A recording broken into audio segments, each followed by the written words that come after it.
ദൈവ തിരുനാമത്തിന് ബോധമുണ്ടാകട്ടെ. വടവാതൂർ ആസ്ഥാനമായുള്ള ഗേറ്റ് ചർച്ചിന്റെ വിപരീത ഉപദേശങ്ങളെ സംബന്ധിച്ച് കണ്ണശ നാം പഠിച്ചുകൊണ്ട് ഇരിക്കുകയാണ്. ആ പഠന പരമ്പരയുടെ 8ാമത്തെ എപ്പിസോഡിലേക്കാണ് ഇപ്പോൾ നാം കടന്ന് വന്നിരിക്കുന്നത്. ഈ 8ാമത്തെ എപ്പിസോഡിൽ അതിപ്രധാനമായി പറയാൻ ആഗ്രഹിക്കുന്ന വിഷയം കഴിഞ്ഞ ദിവസങ്ങളിൽ ഇവർ പറഞ്ഞ ആ വിഷയത്തിന്റെ ബാക്കിയുള്ള ഭാഗങ്ങളാണ്. അതെന്താണ് എന്ന് ചോദിച്ചാൽ, അവര് പറയുന്ന ഏതാണ്ട് 12-ലധികം വിപരീത ഉപദേശങ്ങൾ, ആ ഉപദേശങ്ങൾ മാത്രമാണ് പുതിയ നിയമ ഉപദേശം. ബാക്കിയുള്ളവ എല്ലാം വിപരീത ഉപദേശങ്ങളാണ്. എന്നുവെച്ചാൽ ഗേറ്റ് ചർച്ച് ഒഴികെയുള്ള എല്ലാ സഭകളും വിപരീത ഉപദേശ കൂട്ടങ്ങളാണെന്നാണ് അവര് പറഞ്ഞു വെക്കുന്നത്. അപ്പൊ ഇവിടെ വാസ്തവത്തില് ഈ ഗേറ്റ് ചർച്ചിന്റെ ഉപദേശ വിഷയങ്ങൾ എന്തൊക്കെയാണെന്ന് വളരെ സംഗ്രഹമായി നമ്മൾ ഇതിനോടകം ചിന്തിച്ചു കഴിഞ്ഞു. കഴിഞ്ഞ 7 എപ്പിസോഡുകളിലായി ഗേറ്റ് ചർച്ചിന്റെ ഉപദേശ വിരുദ്ധതകളെ സംബന്ധിച്ച് ഒന്നൊന്നായി നമ്മൾ ചിന്തിക്കുകയായിരുന്നു. അതിന്റെ ഒരു സംഗ്രഹമാണ് ഇപ്പോൾ ഞാൻ ഈ 8ാമത്തെ എപ്പിസോഡിൽ പറയാൻ ആഗ്രഹിക്കുന്നത്. 1, മത്തായിയുടെ സുവിശേഷം 28-ാം അധ്യായം 18 മുതൽ 20 വരെയുള്ള വാക്യങ്ങളിലെ അന്ത്യനിയോഗം കർത്താവിന്റെ സഭയ്ക്ക് ഉള്ളതല്ല. അത് കർത്താവിന്റെ ശിഷ്യന്മാർ കൊടുത്തതാണ്. ശിഷ്യന്മാര് പഴയ നിയമത്തിന്റെ ഭാഗമായിരുന്നു, പുതിയ നിയമത്തിന്റെ ഭാഗം ആയിരുന്നില്ല. അവരോടാണ് കർത്താവ് ഈ കാര്യം പറഞ്ഞത്. അല്ലാതെ ദൈവസഭയോട് ബന്ധത്തിലല്ല ഈ അന്ത്യ നിയോഗം നൽകപ്പെട്ടിരിക്കുന്നത് എന്നുള്ളതാണ് ഗേറ്റ് ചർച്ചിന്റെ വിപരീത ഉപദേശങ്ങളിൽ അതിപ്രധാനമായ 1ാമത്തെ ആർഗ്യുമെന്റ്. 2ാമത് അവർ പറഞ്ഞത് സുവിശേഷങ്ങൾ 4 മത്തായി, മർക്കോസ്, ലൂക്കോസ്, യോഹന്നാൻ, ഈ 4 സുവിശേഷങ്ങൾ അത് പുതിയ നിയമ പുസ്തകങ്ങളുടെ ഭാഗമല്ല, അവ പഴയ നിയമ പുസ്തകങ്ങളുടെ ഭാഗമാണ്. ഇത് പറയുന്നതിന് മുമ്പ് തന്നെ ഒന്ന് ആലോചിച്ചിരുന്നെങ്കിൽ ഈ അബദ്ധജടിലമായിരിക്കുന്ന വിഷയം പറയുകയില്ലായിരുന്നു എന്നാണ് എന്റെ കണക്കുകൂട്ടൽ. കാരണം ഒടുവിലത്തെ പ്രവാചകനായിരിക്കുന്ന മലാഖി തന്റെ പ്രവാചക പുസ്തകം അവസാനിപ്പിക്കുമ്പോൾ അദ്ദേഹം പറഞ്ഞ് അവസാനിപ്പിക്കുന്നത് ഇങ്ങനെയാണ്: ഇനിയും നീതിസൂര്യൻ രോഗോപശാന്തിയുടെ നിങ്ങൾക്കായി ഉദിക്കും. നീതിസൂര്യൻ രോഗോപശാന്തിയുടെ ഉദിച്ചാൽ മാത്രമേ ഇനി അവർക്ക് ആത്മരക്ഷയ്ക്കുള്ള മാർഗം ഉള്ളൂ എന്നാണ് മലാഖി പ്രവാചകൻ വിളിച്ചു പറഞ്ഞത്.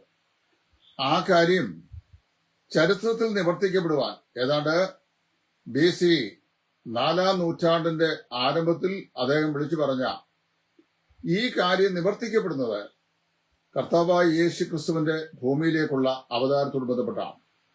വിശുദ്ധ മത്തായിയുടെ സുവിശേഷം അതിന്റെ 3ാം അധ്യായം 24 മുതലുള്ള വാക്യങ്ങൾ വായിക്കുമ്പോൾ അവിടെ നാം ഇങ്ങനെ വായിക്കുന്നു: സെബുലൂൻ ദേശവും നഫ്താലി ദേശവും യോർദാൻ അക്കരെയുള്ള നാടും ജാതികളുടെ ഗലീലയും ഇങ്ങനെ ഇരുളിൽ ഇരുന്ന ജനം വലിയൊരു വെളിച്ചം കണ്ടു. ഇരുട്ടിരുന്ന ജനത്തിന് വലിയൊരു വെളിച്ചമായിട്ടാണ് കർത്താവായ യേശു ലോകത്തിലേക്ക് വന്നത്. യോഹന്നാൻ ആ കാര്യം പറയുമ്പോൾ ഇപ്രകാരം പറയുന്നു തന്റെ സുവിശേഷത്തിൽ: സർവ്വലോകത്തെയും പ്രകാശിപ്പിച്ചുകൊണ്ടിരുന്ന സത്യ വെളിച്ചം ലോകത്തിലേക്ക് വന്നുകൊണ്ടേ ഇരുന്നു. സർവ്വലോകത്തെയും പ്രകാശിപ്പിക്കുന്ന സത്യവെളിച്ചം ലോകത്തിലേക്ക് വന്നുകൊണ്ടേ ഇരുന്നു. അത് കർത്താവായ യേശു ക്രിസ്തുവിനെ കുറിച്ചാണ്. അത് മനസ്സിലാക്കിയ യോഹന്നാനാണ് പിന്നെ പറയുന്നത്, സുവിശേഷത്തിന്റെ 1ാം അധ്യായം 14ാം വാക്യം: ഞങ്ങൾ അവന്റെ തേജസ് ഏകജാതനായവന്റെ തേജസ്സായി, ദൈവത്തിൽ നിന്നുള്ള ഏകജാതനായവന്റെ തേജസ്സായി കണ്ടു. അതാണ് വചനം ജഡം ധരിച്ച് കൃപയും സത്യവും നിറഞ്ഞവനായി നമ്മുടെ ഇടയിൽ പാർത്തു. അത് കഴിഞ്ഞപ്പോഴാണ് കർത്താവായ യേശു തന്റെ പരസ്യ ശുശ്രൂഷയ്ക്കായി രംഗപ്രവേശം ചെയ്യുന്നത്. കർത്താവ് പറഞ്ഞു: ഞാൻ ലോകത്തിന്റെ വെളിച്ചമാകുന്നു. എന്നിൽ വിശ്വസിക്കുന്നവൻ ഇരുളിൽ നടക്കാതെ ജീവന്റെ വെളിച്ചം ഉള്ളവനായി തീരും. അപ്പോൾ നമ്മള് 4 സുവിശേഷങ്ങളിലും കർത്താവായ യേശു ലോകത്തിന്റെ വെളിച്ചമായി, വിശ്വത്തിന്റെ പ്രകാശമായി തന്നെത്താൻ വെളിപ്പെടുന്നു. പ്രവചനങ്ങളുടെ നിവർത്തി എന്ന നിലയിലാണ് കർത്താവ് വെളിപ്പെടുന്നത്. ഇത് സംഭവിക്കുന്നത് ഒടുവിലത്തെ പ്രവാചകന്റെ ശുശ്രൂഷയും കഴിഞ്ഞ് സുമാർ 400 വർഷങ്ങൾക്ക് ശേഷമാണ്. 400 വർഷക്കാലത്തെ ചരിത്രം എന്ന് പറയുന്നത് ഇടക്കാല ചരിത്രമാണ്. മക്കാബിരും മറ്റും അവരെ ഭരിച്ച കാലഘട്ടം. ഈ ഇടക്കാല ചരിത്രത്തില് ഇസ്രായേലിന്റെ ചരിത്രത്തിലെ അന്ധകാര യുഗം എന്നാണ് ആ 400 വർഷക്കാലത്തെ അറിയപ്പെടുന്നത്. വേദപഠിതാക്കൾ പറയുമ്പോൾ 400 years ഓഫ് സൈലൻസ് എന്ന് പറയുന്നു. 400 വർഷക്കാലത്തെ ആ നിശബ്ദ കാലഘട്ടം. ഈ കാലഘട്ടങ്ങളിൽ അവർക്ക് പ്രവാചകന്മാരില്ല, ദേവാലയമില്ല, പുരോഹിതന്മാരില്ല, ആരാധനയില്ല, യാഗങ്ങളില്ല, ദൈവത്തിനുള്ള പ്രത്യേകമായ അരുളപ്പാടുകളും ഇല്ല. അങ്ങനെ ഒരു കാലഘട്ടത്തിന് ശേഷമാണ് നീതിസൂര്യന്റെ പ്രതീക്ഷ പൂവണിയുന്നത്. കർത്താവായ യേശു സാക്ഷാൽ ദൈവത്തിന്റെ നീതിസൂര്യനായി ലോകത്തിൽ അവതരിക്കുന്നു. ഈ കാര്യം സുവിശേഷകന്മാരെ വിളംബരം ചെയ്യുമ്പോൾ ലോകത്തിന്റെ പ്രത്യാശ നമുക്കറിയാമല്ലോ. യേശു കുഞ്ഞിനെ കരങ്ങളിലേന്തി വന്ധ്യവയോധികനായ ശിമ്യോൻ അവനെ അനുഗ്രഹിക്കുമ്പോൾ ഇങ്ങനെ പറയുകയാണ്, ഇപ്പോൾ നാഥ, നീ അടിയനെ സമാധാനത്തോടെ വിട്ടയക്കുന്നു. ജാതികളുടെ വെളിച്ചവും ഇസ്രായേലിന്റെ രക്ഷയുമായി സകല ജനത്തിനും വേണ്ടി ഒരുക്കിയിരിക്കുന്ന നിന്റെ രക്ഷയെ എന്റെ കണ്ണു കണ്ടുവല്ലോ. അവനെക്കുറിച്ച് പറയുന്നത് ഇങ്ങനെയാണ്: ദൈവത്തിന്റെ മെഷിയായെ കണ്ടിട്ടില്ലാതെ മരണം ആസ്വദിക്കുകയില്ലായിരുന്നു. പരിശുദ്ധാത്മാവിനാൽ നേരിട്ട് അരുളപ്പാട് ലഭിച്ച വ്യക്തിയായിരുന്നു അദ്ദേഹം. അദ്ദേഹമാണ് പറയുന്നത്, ഈ കൈക്കുഞ്ഞിനെ കരങ്ങളിൽ ഏന്നിട്ട് ജാതികളുടെ വെളിച്ചം, ഇസ്രായേലിന്റെ രക്ഷ, സകല ജാതികൾക്കും വേണ്ടി ഒരുക്കിയിരിക്കുന്ന നിന്റെ വലിയ രക്ഷ എന്ന് പരസ്യമായി പറഞ്ഞു. ചുരുക്കം പറഞ്ഞു കഴിഞ്ഞാൽ ഈ പഴയ നിയമത്തിലെ സകല പ്രവചനങ്ങളുടെയും നിവർത്തി കർത്താവായ യേശു ക്രിസ്തുവിലാണെന്ന് 4 സുവിശേഷകന്മാർ സമർത്ഥിക്കുകയും ഈ 4 സുവിശേഷങ്ങൾ ദൈവസഭയുടെ അടിസ്ഥാനമാക്കി കർത്താവ് തീർക്കുകയും ചെയ്തു. അവിടെയാണല്ലോ മത്തായി 16:18 നീ പത്രോസാകുന്നു, ഈ പാറമേൽ ഞാൻ എന്റെ സഭയെ പണിയും എന്ന് കർത്താവും അല്ല ചെയ്തത്. പക്ഷേ ഗേറ്റ് ചർച്ചക്കാർ പറയുന്നത് ഈ 4 സുവിശേഷങ്ങൾ പഴയ നിയമ പുസ്തകങ്ങളുടെ ഭാഗമാണ്, പുതിയ നിയമ പുസ്തകങ്ങളുടെ ഭാഗം അല്ല എന്ന്. പുതിയ നിയമത്തിലെ 27 പുസ്തകങ്ങളെ ക്രോഡീകരിച്ച് ദൈവനിശ്വസ്ത പുതിയ നിയമ ഗ്രന്ഥങ്ങളാക്കി അതിനെ സ്വീകരിച്ച പണ്ഡിതന്മാരായ ദൈവദാസന്മാർ, അവർക്കൊക്കെ അബദ്ധം പറ്റിയതാണ് ഈ ഗേറ്റ് ചർച്ചുകാരുടെ നിഗമനം എന്ന് ഞാൻ മനസ്സിലാക്കുന്നു. മാത്രമല്ല, ഞാൻ മുമ്പ് സൂചിപ്പിച്ചതാണ്, ഈ ബാബേൽ പ്രവാസത്തിൽ നിന്ന് മടങ്ങി വന്ന ഇസ്രായേൽ ജനങ്ങളുടെ കൂട്ടത്തിലെ സെരുബാബേലും യസ്രാ ശാസ്ത്രിയും അവരെ ദൈവത്തിന്റെ ന്യായപ്രമാണം കണ്ടെത്തി അത് വായിച്ച് കേൾപ്പിച്ച് ജനത്തെ അനുതാപത്തിലേക്ക് നടത്തി യഥാസ്ഥാനപ്പെടുത്തി. ആ യസ്രാ ശാസ്ത്രി പിന്നീട് ആ ദൈവനിശ്വസ്തമായ പഴയ നിയമ ഗ്രന്ഥങ്ങളുടെ ലിസ്റ്റ് ആ കാലഘട്ടത്തിൽ തന്നെ ഏതാണ്ട് BC 385 കാലങ്ങളിൽ തന്നെ അത് ക്രോഡീകരിച്ചു. 39 ആണ് എന്ന് സ്ഥിരപ്പെടുത്തിയിട്ടുണ്ട്. അത് പഴയ നിയമത്തിലെ നമുക്ക് ലഭിച്ചിരുന്ന ക്രമം അനുസരിച്ചല്ല എബ്രായ ബൈബിളിലെ ക്രമം. എബ്രായ ബൈബിളിലെ ഒന്നാമത്തെ പുസ്തകം ഉൽപ്പത്തിയും, ഒടുവിലത്തെ പുസ്തകം നിലവൃത്താന്ത പുസ്തകങ്ങളുമാണ്. നമുക്ക് ഉൽപ്പത്തിയും മലാഖിയുമാണ്. ഹാബേൽ തുടങ്ങി ദേവാലയത്തിനും യാഗപീഠത്തിനും മധ്യേ കൊല്ലപ്പെട്ട സെക്കരിയാ പുരോഹിതന്റെ രക്തം വരെ ഈ തലമുറയോട് ചോദിക്കപ്പെടും എന്ന് പറയുന്നത് രേഖപ്പെടുത്തിയിരിക്കുന്നത് ആ നിലവൃത്താന്ത പുസ്തകത്തിലാണ്. ചുരുക്കം പറഞ്ഞു കഴിഞ്ഞാൽ ഇസ്രായേലിലെ 39 പുസ്തകങ്ങളുടെ ദൈവനിശ്വസ്ത ക്രോഡീകരണം യസ്രാ ശാസ്ത്രിയുടെ കാലഘട്ടത്തിൽ BC 380-85 സംഭവിച്ചു കഴിഞ്ഞു. പഴയ നിയമ ഗ്രന്ഥങ്ങളായി ഇസ്രായേലിൽ കണക്കാക്കി വന്നത് അതിനെയാണ്. അത് അങ്ങനെ വരുമ്പോൾ പുതിയ നിയമ ഗ്രന്ഥങ്ങളിലെ 4 സുവിശേഷങ്ങൾ പുതിയ നിയമത്തിന്റെ ഭാഗങ്ങൾ തന്നെയാണ്. മൂന്നാമതൊരു പറഞ്ഞ ദുരുപദേശം റോമർ മുതൽ ഫിലമോൻ വരെയുള്ള 13 പുസ്തകങ്ങൾ മാത്രമാണ് സഭയ്ക്കുള്ളത് എന്നാണ്. ഞാൻ വായിച്ച ബൈബിളിൽ അങ്ങനെയല്ല.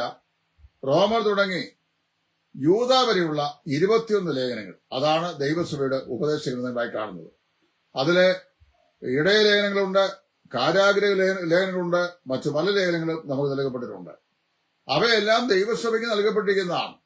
അപ്പൊ റോമർ തുടങ്ങി യൂദ വരെയുള്ള 21 ലേഖനങ്ങളാണ് ദൈവസഭയുടെ ഉപദേശ സംഹിതകൾ പരിശുദ്ധാത്മാവ് ക്രോഡീകരിച്ചിട്ടുള്ളത്. 1-ാം നൂറ്റാണ്ട് മുതൽ അത് അങ്ങനെ തന്നെ സ്വീകരിക്കപ്പെടുകയും അങ്ങനെ തന്നെ സഭ പഠിപ്പിക്കുകയും ചെയ്യുന്നു. നാലാമത്തെ ഡേഞ്ചറസ് ഉപദേശമാണ് ഈ ഗേറ്റ് ചർച്ചിന്റേത്.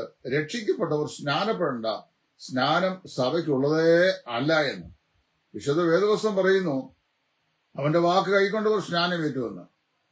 എവിടെയെല്ലാം പത്രോസും പൗലോസും പ്രസംഗിച്ചോ അവിടെയെല്ലാം അവർ സ്നാനത്തിന്റെ അനിവാര്യതയെ ഊന്നി പറയുകയും വിശ്വസിച്ചവർ പിതാവിന്റെയും പുത്രന്റെയും പരിശുദ്ധാത്മാവിന്റെയും നാമത്തിൽ സ്നാനപ്പെടുകയും ചെയ്തു. സ്നാനം എന്തിനാണെന്ന് ഞാൻ സൂചിപ്പിച്ചായിരുന്നു നേരത്തെ. സ്നാനം എന്ന് പറയുമ്പോൾ ഈ ഇവിടെ പറയപ്പെടുന്ന സ്നാനം ജലസ്നാനമാണ്. പിതാവിന്റെയും പുത്രന്റെയും പരിശുദ്ധാത്മാവിന്റെയും നാമത്തിൽ ഒരു വിശ്വാസി താൻ രക്ഷിക്കപ്പെട്ടിരിക്കുന്നു, ദൈവവേദനാണെന്ന് ലോകത്തോട് പരസ്യമായി സമ്മതിക്കുന്ന ഒരു സാക്ഷ്യമാണ്. ദൈവത്തോടുള്ള നല്ല മനസ്സാക്ഷിക്കാനുള്ള അപേക്ഷയാണ്, അനുസരണത്തിന്റെ അടയാളമാണ്. പഴയ മനുഷ്യനെ കുഴിച്ചെടുത്തതിനെ സൂചിപ്പിക്കുന്നതാണ്. ഇതിന് പുതിയ മതത്തിൽ 2 സ്നാനങ്ങളാണുള്ളത്. ഒന്ന് പരിശുദ്ധാത്മ സ്നാനം, 2 ജലസ്നാനം. പരിശുദ്ധാത്മ സ്നാനം ക്രിസ്തുവിന്റെ മാർമികമായ ശരീരത്തോട്, അതായത് ക്രിസ്തുവിന്റെ ശരീരമായ സഭയോട് രക്ഷിക്കപ്പെട്ട വിശ്വാസിയെ ചേർക്കുന്നതിനെ സൂചിപ്പിക്കുന്നു. അത് ഉയർത്തെഴുന്നേറ്റ കർത്താവായ യേശുവിൽ വിശ്വസിക്കുന്ന ഒരു വിശ്വാസിയെ പരിശുദ്ധാത്മാവിൽ നിമജ്ജനപ്പെടുത്തി ക്രിസ്തുവിന്റെ മരണ അടക്ക പുനരുത്ഥാനത്തോടെ ഏകീഭവിക്കപ്പെട്ടവനായി അവനെ കർത്താവിന്റെ ശരീരത്തിന്റെ അവയവമാക്കി മാറ്റുന്ന ആത്മലോകത്തെ പ്രവൃത്തിയാണ്. നമുക്കത് കാണാൻ കഴിയില്ല, നമുക്ക് അത് ഇന്ദ്രിയങ്ങൾ കൊണ്ട് ഗ്രഹിക്കാനും സാധിക്കുകയില്ല. എന്നാൽ അങ്ങനെ സംഭവിക്കുന്നു എന്ന് വേദപുസ്തകം പറയുന്നു. ജലസ്നാനമാകട്ടെ ആത്മസ്നാനത്താൽ ക്രിസ്തുവിന്റെ ശരീരത്തിന്റെ അവയവങ്ങളായി മാറ്റപ്പെട്ടിരിക്കുന്നു എന്നുള്ള പ്രഖ്യാപനത്തിന്റെ ഐഹികമായ അടയാളമാണ്. ഒരു പാപി കർത്താവായ യേശുവിനെ രക്ഷിതാവായി സ്വീകരിച്ചപ്പോൾ അവൻ അതിക്രമത്തിനും പാപത്തിനും മരിച്ചിരിക്കുന്നു. അവൻ വെള്ളത്തിലേക്ക് ഇറങ്ങി മുങ്ങുമ്പോൾ ക്രിസ്തുവിന്റെ അടക്കത്തോടെ അവൻ അനുഭവപ്പെടുന്നു. അവൻ വെള്ളത്തിൽ നിന്ന് ഉയർന്നു വരുമ്പോൾ ക്രിസ്തുവിന്റെ പുനരുത്ഥാനത്തോടെ അനുഭവപ്പെട്ടതായി പ്രഖ്യാപിക്കുന്നു. ഇത് മൂന്നും അവന്റെ ജീവിതത്തിൽ സംഭവിച്ചത് ആത്മസ്നാനത്തിലാണ്, അല്ലാതെ ഈ പറയപ്പെട്ട ജലസ്നാനത്തിലല്ല. ജലസ്നാനം രക്ഷിക്കപ്പെടാനുള്ളതല്ല. ജലസ്നാനം കർത്താവിന്റെ സഭയോട് ചേർക്കുവാനുള്ളതല്ല. ജലസ്നാനം പ്രാദേശിക സഭയുടെ അംഗത്വത്തിലേക്ക് ചേർക്കപ്പെടാനുള്ള ഐഹികമായിരുന്ന അനുസരണത്തിന്റെ അടയാളമാണ്.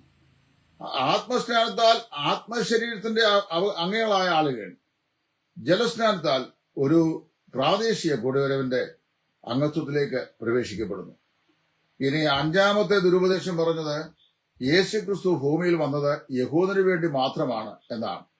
കർത്താവായ യേശു ലോകത്തിലേക്ക് വന്നപ്പോൾ തന്നെ സ്നാപക യോഹന്നാൻ യേശുക്രിസ്തുവിനെ കണ്ടിട്ട് 3 പ്രാവശ്യം വിളിച്ചു പറഞ്ഞു, കണ്ടാലും ലോകത്തിന്റെ പാപം ചുമന്നൊഴിക്കുന്ന ദൈവത്തിന്റെ കുഞ്ഞാണ്.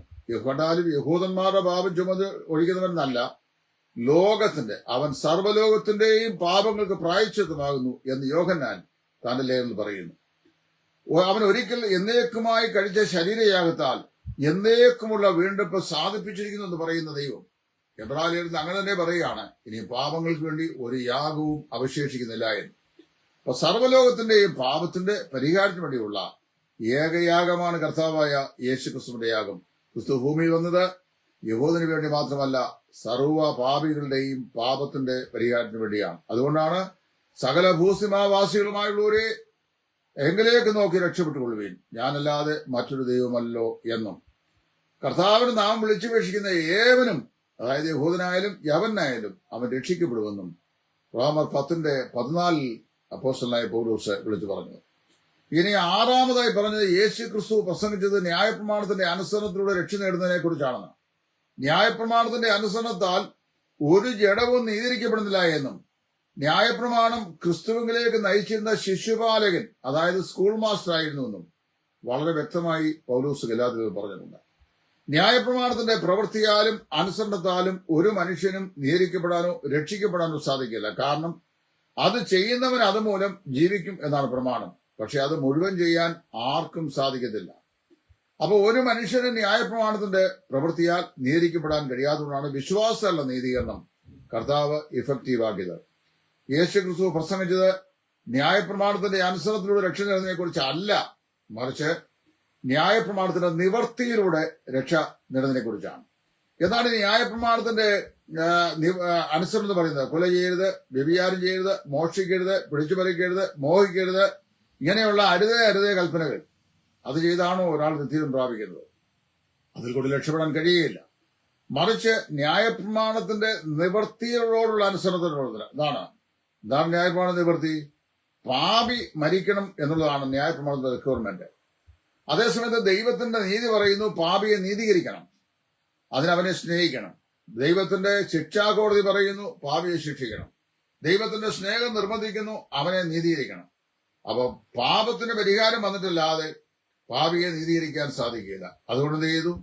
പാപം അറിയാത്തവനെ നാം അവനിൽ ദൈവത്തിന് നീതിയാകേണ്ടതിന് അവൻ നമുക്ക് വേണ്ടി തന്നെത്താൻ പാപമാക്കി എന്ന് 2 കൊരിന്ത്യർ 5 അപ്പോസ്തലൻ പറയുന്നു. കർത്താവായ Yeshu he made himself sin for us that we might be made righteousness of God in him. കർത്താവായ യേശു ക്രിസ്തുവിൽ നാം നീതീകരിക്കപ്പെട്ടതിന് കർത്താവ് നമുക്ക് വേണ്ടി പാപമാക്കി. അപ്പൊ ന്യായപ്രമാണത്തിന്റെ അനുസരണത്തിനല്ല, ന്യായപ്രമാണത്തിന്റെ റിക്വയർമെന്റ് നിവർത്തിച്ച കർത്താവായ യേശു ക്രിസ്തുവിന്റെ സുവിശേഷത്തിലുള്ള അനുസരണത്തിലാണ് പാപി രക്ഷിക്കപ്പെടുന്നത്. അതാണ് ക്രിസ്തു പഠിപ്പിച്ചത്. 7 പുതിയ നിയമസഭ ആരംഭിച്ചത് പെന്തക്കോസ്ത് ദിവസം അപ്പോസ്തല പ്രവൃത്തി 2-ലല്ല. എന്റെ ബൈബിൾ പറയുന്നു, പ്രവൃത്തിയുടെ പുസ്തകം 2-ാം അധ്യായത്തിന്റെ 15-ാം വാക്യം, അന്ന് ഏകദേശം 120 ഒരു സംഘം യെരൂശലേമിലെ മാളികമുറിയിൽ കൂടിയിരുന്നു. അവിടെ സംഘം എന്നാ പറയുന്നത്, സേവികാ സംഘം പോലെ, NSS സംഘം പോലെ, അല്ലെങ്കിൽ ബാലസംഘം പോലെ, അല്ലെങ്കിൽ വേറെ ഏതെങ്കിലും സംഘം പോലെ ഒരു കൂട്ടം എന്ന് മാത്രമേ ഉള്ളൂ. 2-ാം അധ്യായത്തിന് 47-ാം വാക്കിൽ വായിക്കുന്നു, കർത്താവ് താൻ രക്ഷിക്കപ്പെടുന്നവരെ ദിനം പ്രതി സഭയോട് ചേർത്തുകൊണ്ടിരുന്നു.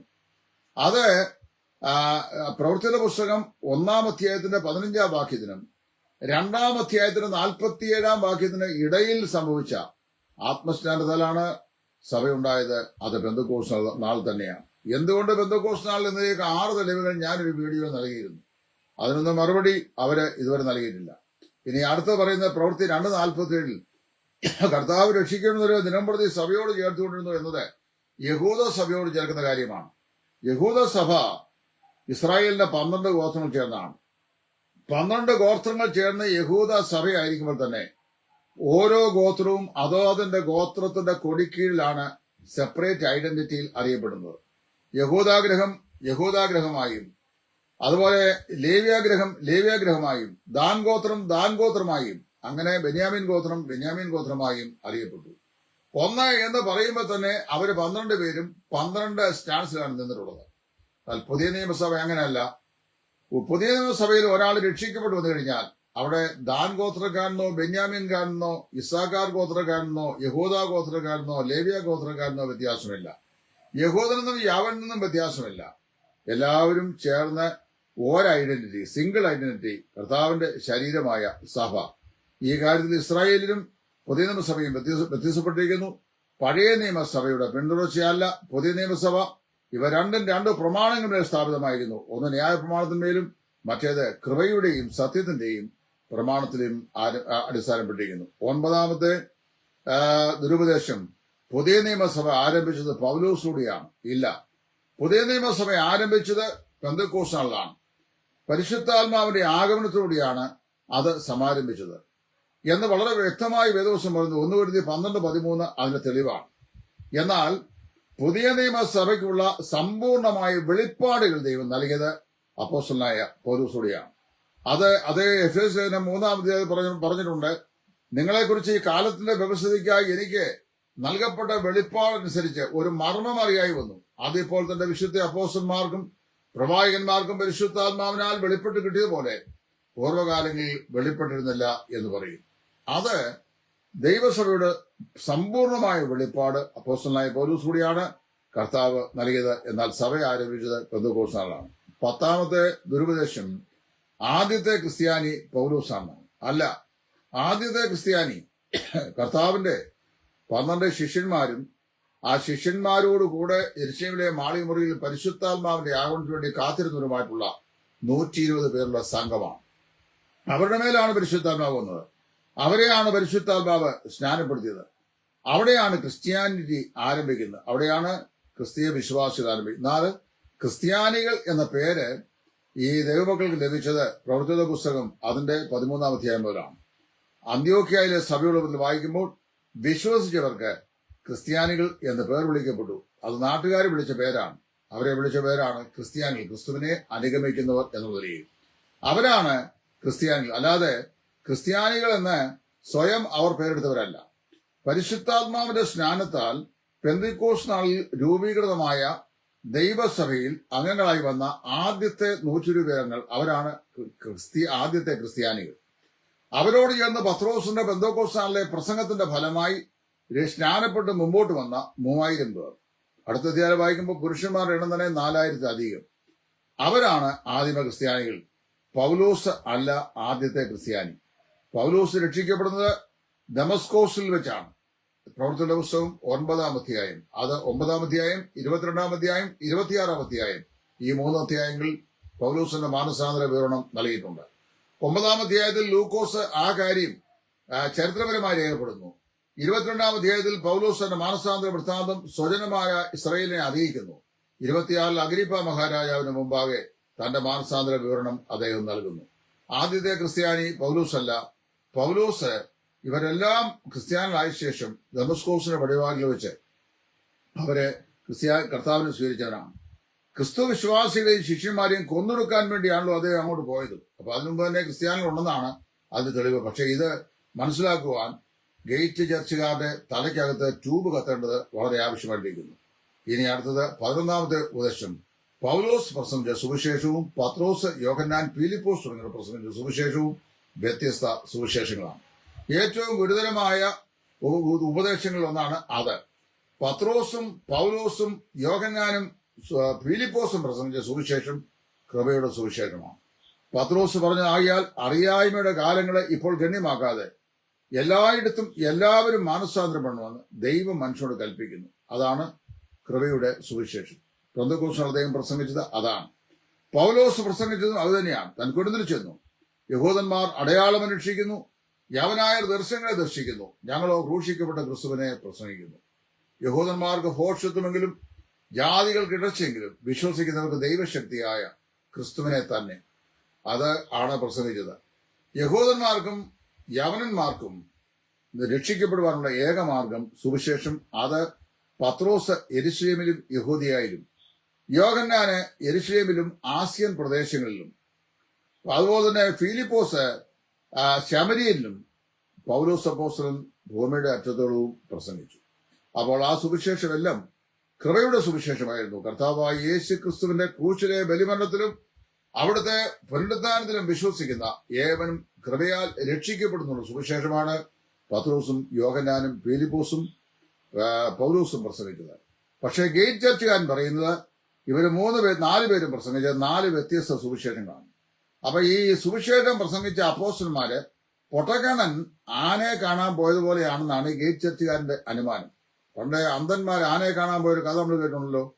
ആനയുടെ തുമ്പിക്കൈയെ പിടിച്ചവൻ പറഞ്ഞു ആന ഈ പൈപ്പ് പോലെയാണ്, കാര്യം ഒരു പൊള്ളയായ ഒരു സാധനം പോലെയിരിക്കുന്നു. ചെവിയെ പിടിച്ചവൻ പറഞ്ഞു ആന മുറം പോലെയാണ്. കാലെ പിടിച്ചവൻ പറഞ്ഞു ആന തൂണ് പോലെയാണ്. വാലെ പിടിച്ചവൻ പറഞ്ഞു ആന ചൂല് പോലെയാണ്. വയറെ പിടിച്ചവൻ പറഞ്ഞു ആന കച്ചിത്തൂറ് പോലെയാണ്. 6 അന്ധന്മാര് ആനയെക്കുറിച്ച് പറഞ്ഞ 6 വ്യത്യസ്ത അഭിപ്രായം. ഇതുപോലെയാണ് ഗേറ്റ് ചർച്ചുകാരൻ പറയുന്നത്. ഈ പത്രോസും യോഹന്നാനും പൗലോസും ഫിലിപ്പോസും പ്രസംഗിച്ച സുവിശേഷം വ്യത്യസ്തങ്ങളായ സുവിശേഷങ്ങളായിരുന്നു. ഞങ്ങൾ വിനീതമായി ചോദിക്കട്ടെ, അങ്ങ് രക്ഷിക്കപ്പെടാൻ കാരണമായ സുവിശേഷം ഏതാണ്? പത്രോസിന്റെ സുവിശേഷമാണോ, അതോ യോഹന്നാന്റെ സുവിശേഷമാണോ, ഫിലിപ്പോസിന്റെ സുവിശേഷമാണോ, അതോ പൗലോസിന്റെ സുവിശേഷമാണോ, അതോ ഇവർ 4 പേരും പ്രസംഗിച്ച കൃപയുടെ സുവിശേഷമാണോ? അത് പ്രത്യേകം പറയണം.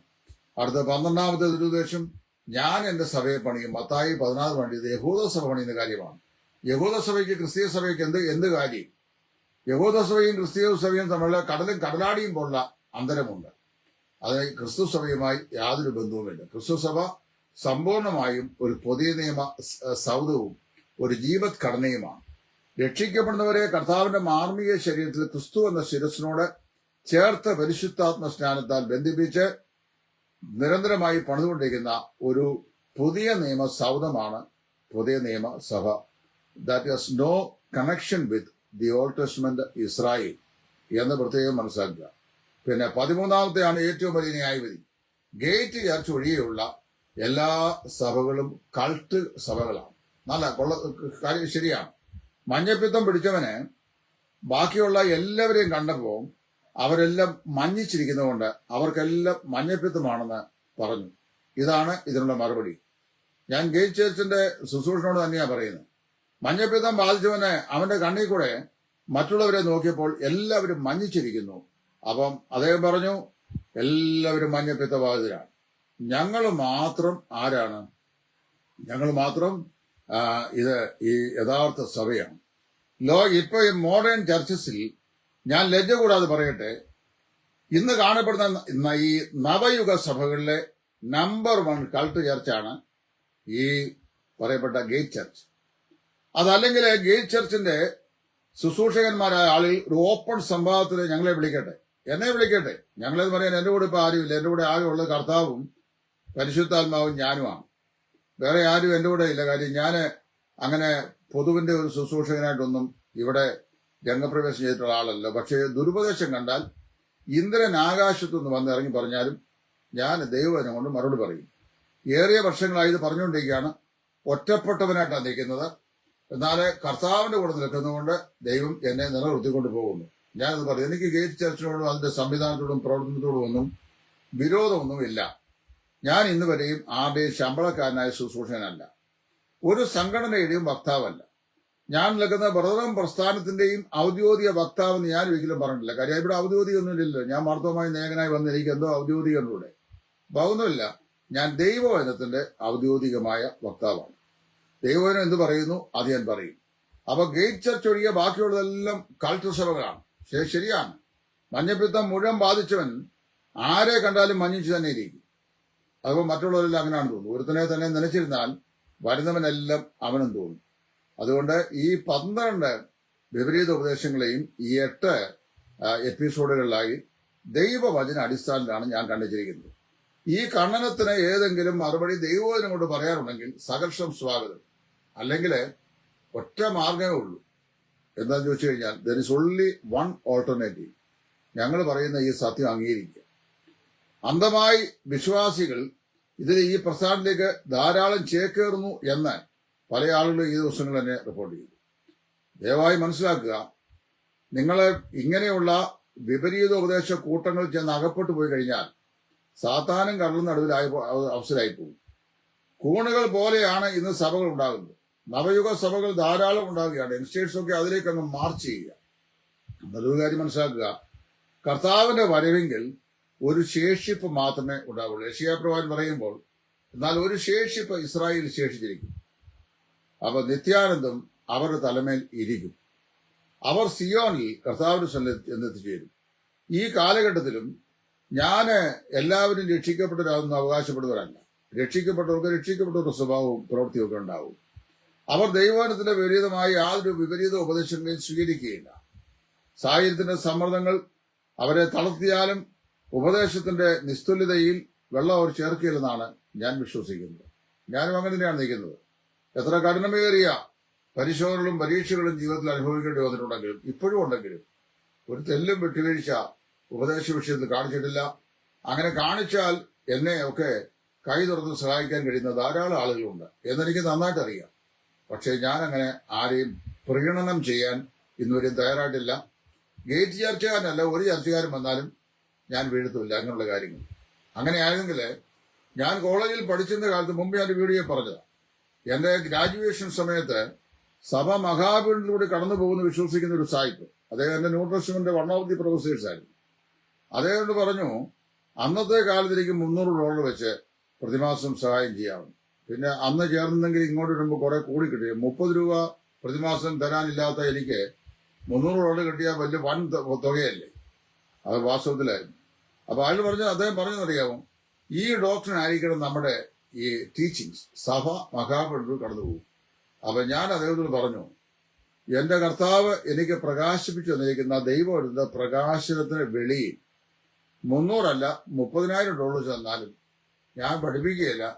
ഞാൻ അങ്ങയുടെ കൂടെ ശുശ്രൂഷിക്കും, വരുതലും പറഞ്ഞു. പക്ഷെ എന്റെ കൂടെ ഉണ്ടായിരുന്ന പല മിടുക്കന്മാരും പോയി. അവരിൽ ചില ആളുകൾ ഇന്ന് അമേരിക്കയിലുണ്ട്.